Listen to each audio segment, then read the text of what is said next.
मेरे टकराने से उलट जाएगा तुम्हारा ये गधा।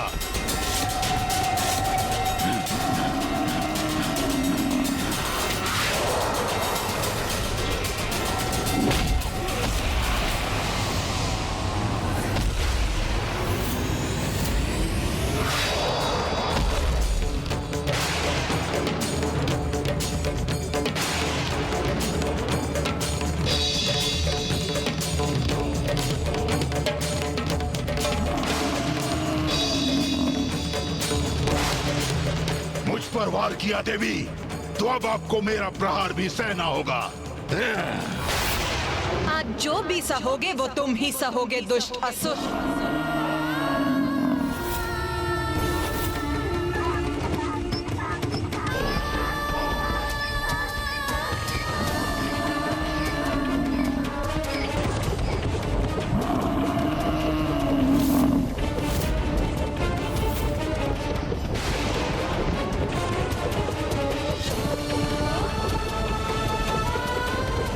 तीव्र गति से दौड़ रहा है कि इस पर अपनी दृष्टि स्थिर करना भारी पड़ रहा है मुझे।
अब आया आनंद। अब ज्ञात हुआ ना कितना बल है हमारे असुर महायोद्धा में।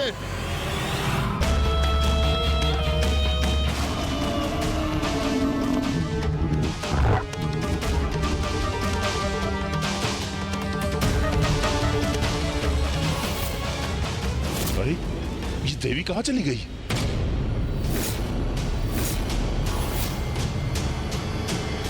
जो देवी मेरी दृष्टि से दूर हो गई उस पर कैसे वार करूं? क्या हुआ महेश पोंड्रक, मुझे ही ढूंढ रहे हो ना?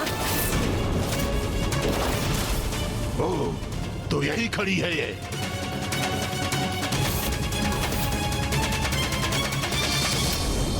अब तुम्हारा अंत समय भी आ गया।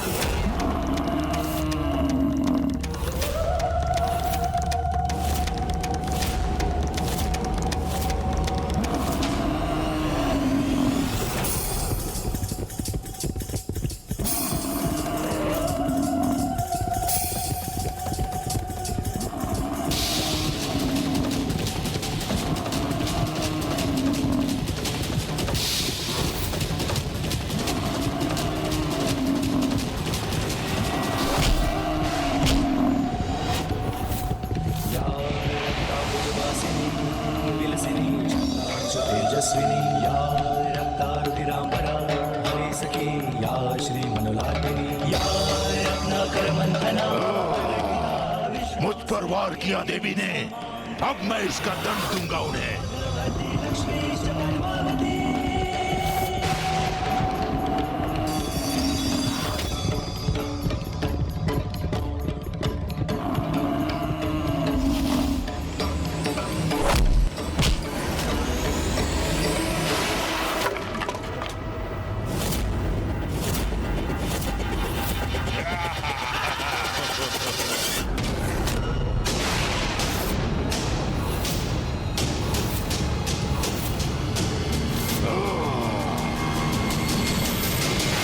देखा भ्रतामुंड, किस प्रकार महेश पौंद्र ने उस देवी का दंड विलक कर दिया। बस अब इसका अंत भी करना चाहिए महेश पांड्रक को। हाँ, दंड के बिना अब क्या करेंगी देवी? दुष्ट असुर, अब तेरा अंत निश्चित है।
माता चंडमारी ने इस असुर का भी अंत कर दिया। महेशपौंद्र का भी वध कर दिया। इस देवी ने कितनी निर्ममता के साथ उसका वध किया, आपने देखा भ्रातामुंड?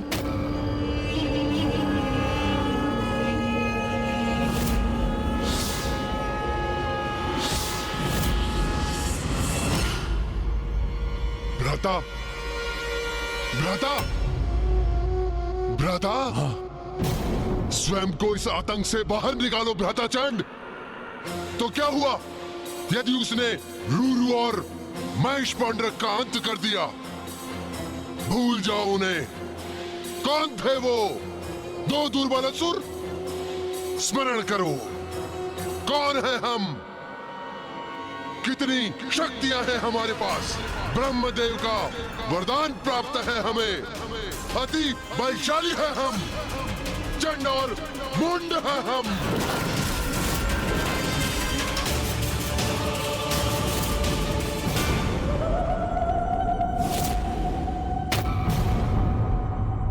उन दोनों ने हमें उन देवियों के पराक्रम की गाथा क्या सुना दी? हमारा मनोबल टूट गया? नहीं भ्राता, विद्युत शक्तियों के स्वामी हैं हम। कोई पराजित नहीं कर सकता हमें। उचित है भ्राता, सर्वथा उचित है। बहुत हुआ ये हास परिहास। यदि हमने उस काली का वध किया, उस कौशिकी को अपने वश में कर लिया, तो असुरों के समस्त इतिहास में तो हमारा नाम स्वर्णिम अक्षरों से लिखा जाएगा। सोचो भ्राता, जगत जननी के भक्षक होंगे हम, सर्व शक्तिशाली होंगे हम। यदि हमने इसका वध कर दिया, तो उस मिथ्यासुर महानायक को उसके पद से हटाकर पूरे त्रिलोक के स्वामी बन जाएंगे हम। हाँ भ्राता, हाँ, शुंभ और निशुंभ को मृत्यु प्रदान करेंगे हम। हम बनेंगे असुरों के महानायक, हम होंगे असुरों के अधिपति। उचित है भ्राता, उचित है। तो इस अवसर का लाभ उठाओ भ्राता। इस देवी का वध कर त्रिलोक का राजपद प्राप्त करेंगे हम। राजपद, त्रिलोक का राजपद उचित है।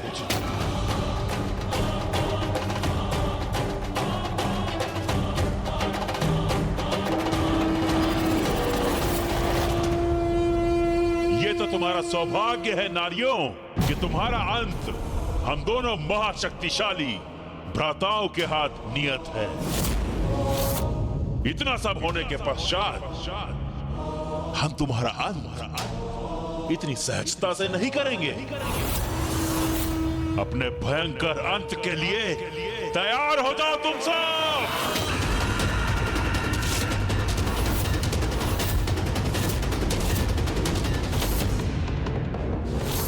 मूर्ख असुरों, अभी भी तुम्हारा विवेक, तुम्हारी बुद्धि जागृत नहीं हुई, तो अब तुम्हारे अंत का समय आ ही गया है।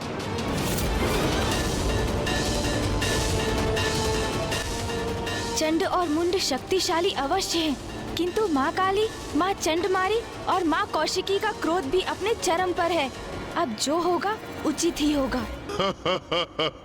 चिंता मत करो देवी, तुम्हारी मृत्यु अवश्य होगी, किंतु उसमें अधिक समय नहीं लगाएंगे हम, क्योंकि तुम तो हमारे वास्तविक कार्य में एक बाधा मात्र हो, जिसे अपने मार्ग से हटाकर अपने वास्तविक लक्ष्य यानी देवी कौशिकी तक पहुंचकर उसे बंदी बना लेंगे हम।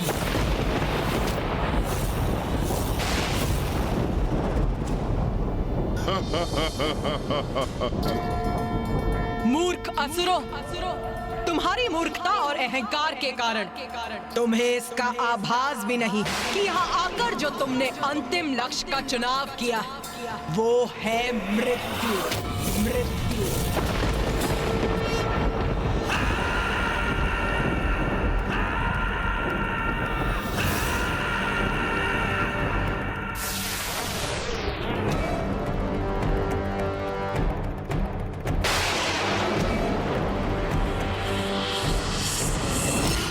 मेरे असुर सैनिकों, इन तुच्छ नारियों ने हमारे समक्ष शीश उठाने का, हमें चुनौती देने का दुस्साहस किया है, जिसका भयंकर दंड इन्हें अवश्य मिलना चाहिए। मुझे ज्ञात है कि तुमने इन्हें रूरू और महेशपोंत का वध करते हुए देखा, किंतु मेरा विश्वास करो, तुम्हें इनसे भयभीत होने की कोई आवश्यकता नहीं है।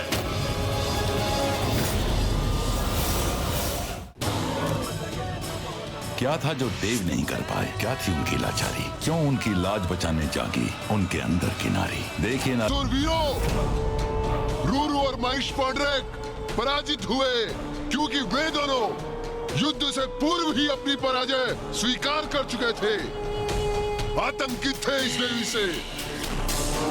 और जो योद्धा युद्ध से पूर्व ही अपनी पराजय स्वीकार कर ले, वो अपनी मृत्यु के द्वार स्वयं ही खोल देता है। स्मरण रखो, अति शक्तिशाली योद्धा हैं हम, शक्तिशाली असुर सेना है हम।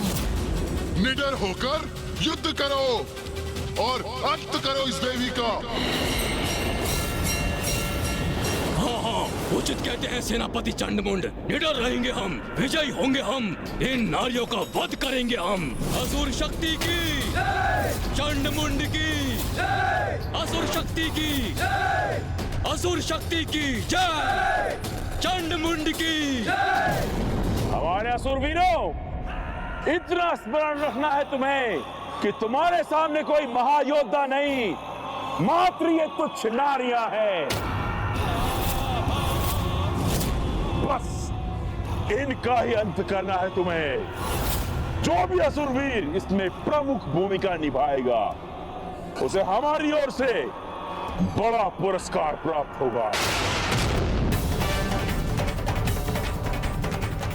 उचित कह रहे हैं सेनापति मुंड, दुर्बल नारियों से भयभीत होना व्यर्थ है। इनका अंत करेंगे हम, पुरस्कार प्राप्त करेंगे, विजयी होकर लौटेंगे यहाँ से।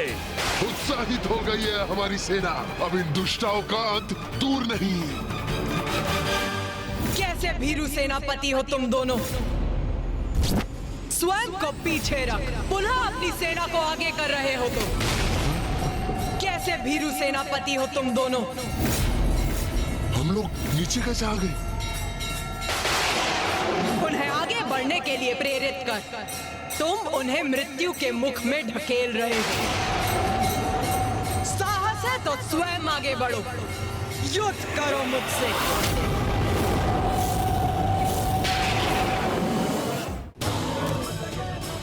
क्या था जो देव नहीं कर पाए? क्या थी उनकी लाचारी? क्यों उनकी लाज बचाने जागी उनके अंदर की नारी? देखिए नारी शक्ति का अवतार। मैं तो तुम्हें एक सहज मृत्यु देना चाहता था, किंतु प्रतीत होता है कि तुम मेरे हाथों ही मृत्यु चाहती हो। तो ठीक है, फिर यही उचित है।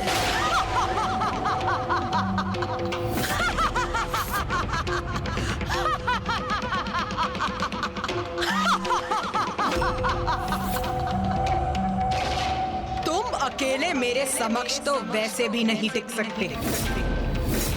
तो सुनो मूर्ख, मैं तुम्हें एक अवसर और देती हूँ। तुम और तुम्हारे भ्राता दोनों मिलकर मुझ पर वार करो।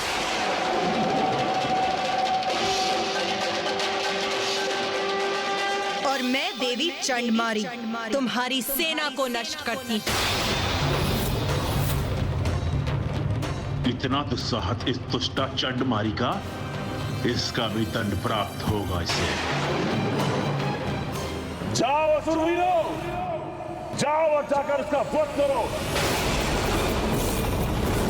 और हम इस देवी काली का अंत करेंगे। आक्रमण करो, वध करेंगे हम देवी का। आगे बढ़ो।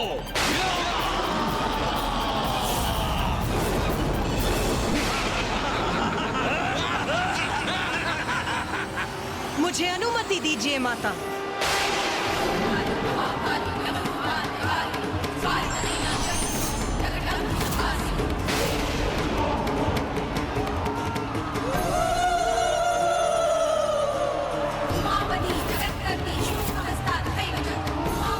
आज तुम सबका लहू बहेगा यहाँ। तुम्हारे रक्त से रक्त रंजित होगी ये रणभूमि।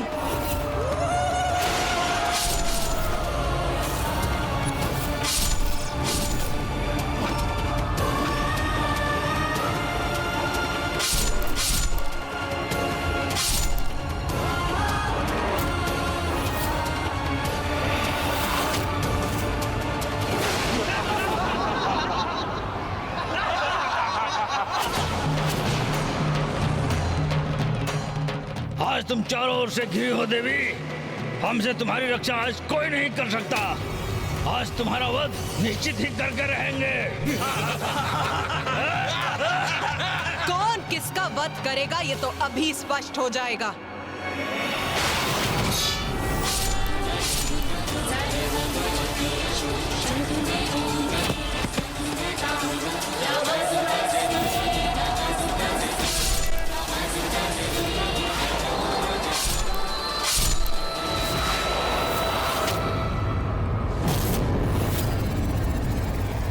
कैसी स्तब्ध खड़ी है ये देवी। लगता है हमसे भयभीत हो गई है।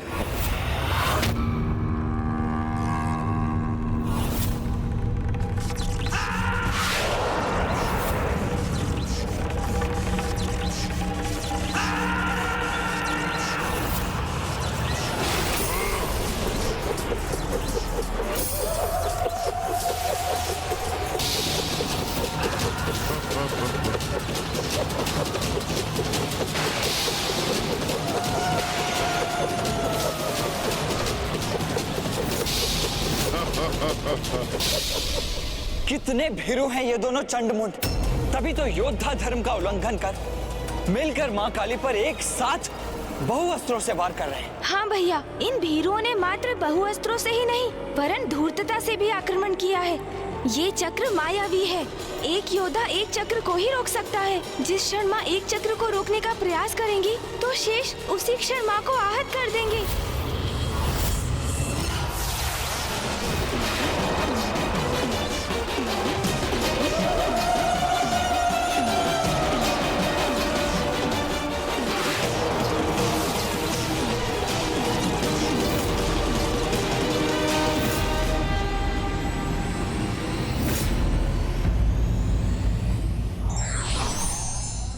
नारी को दुर्बल समझने की भूल करने वाला शक्तिशाली नहीं, अपितु निर्बल होता है।